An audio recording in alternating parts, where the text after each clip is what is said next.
I'm going through a lot of my old programs and improving the code, and one thing I want to do here is switch to my preferred way of making a list out of strings that are just words.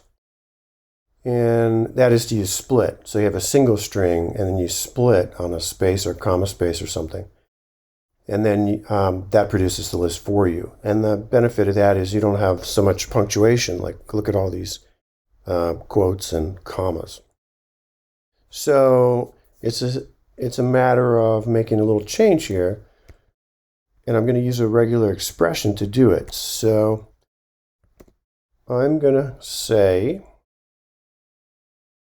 that I'm only including the selection, and let me make a regular expression here that matches the stuff I want to get rid of. So I could say anything in the set of characters, single quote, comma.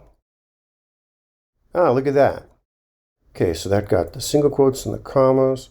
And then I replace that with nothing, and I hold down the Option key, and then press A, which pushes the Replace All button. And there we go. And then I get out of the Search and Replace. The text is still selected, so I think I can just press apostrophe here. And that puts quotes around the whole thing. And I don't know a way to delete both of these square brackets at the same time. Do you? Let me know. And then we do split, and let's just run the program, see if it still works. Yep. Okay, so that's using a regular expression to match certain characters and replace them with nothing. Bye-bye.